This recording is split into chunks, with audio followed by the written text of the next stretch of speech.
Welcome to honest podcast mister Venky Kudumula. Podcast honest podcast. Okay.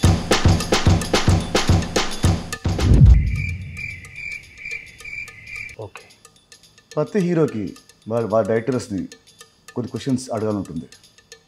So దాని answers ఇప్పుడు నువ్వు నాకు ఆనెస్ట్గా చెప్పాలి. అసలు ఆనెస్ట్లో నాకంటే ఆనెస్ట్ ఎవరు ఉంటారన్నా, అది మీతో. Very good.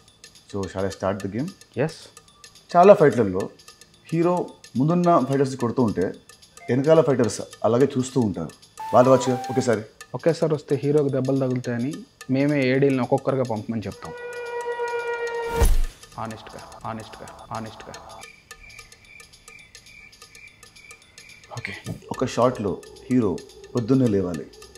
అలా లేచినప్పుడు హీరో చాలా అందంగా జుట్టు చెదిరిపోకుండా జెల్లు పెట్టి స్ప్రే కొట్టి చాలా ఫ్రెష్గా వేస్తాడు. ఎందుకు? మీకు ఈ డౌట్ రాకూడదని నేనైతే హీరో నైటే అలా తయారు చేసి పడుకోబెడతా. పొద్దున్న లేచినప్పుడు అంతే ఫ్రెష్గా ఉంటాడు. ఆనెస్ట్గా. Good answer. Thank you. Okay. సినిమాలో హీరోయిన్ అంటే నార్త్ ఇండియా నుంచి రావాలా? ఎందుకు? ఇలాంటి క్వశ్చన్ అడిగే రోజు వస్తేనే నేను ఇప్పటిదాకా సౌత్ ఇండియన్స్ని పెట్టుకున్నా. వావ్. ఓకే. క్లైమాక్స్లో శుభం కార్డ్ వేయడం ఎందుకు ఆపేశాడు? రిలీజ్ అయ్యాక తెలిసేది అది శుభమా అశుభమా అని.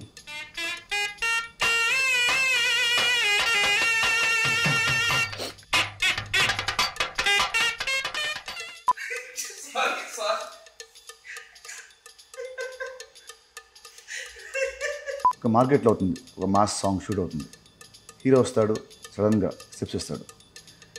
అప్పుడు నెక్స్ట్ సెకండ్లోనే పక్క నుంచి ఒక కూరగాయలు అమ్మేవాడు ఆర్ పాలు అమ్మేవాడు వచ్చి జాయిన్ అయిపోయి సేమ్ స్టెప్స్ సింక్లో హీరోతో పాటు ఎలా వేస్తారు.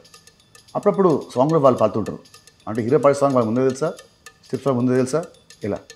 ఆ కూరగాయలు అమ్మేవాడికి పాలు అమ్మేవాడికి డ్యాన్స్ వచ్చనే విషయం తెలిసే నేను ఆ మార్కెట్లో సాంగ్ షూట్ పెడతా. ఓకే. అసలు ఈ పాడ్కాస్ట్ దేనికోసం? మన రాబిన్ హుడ్ కోసం.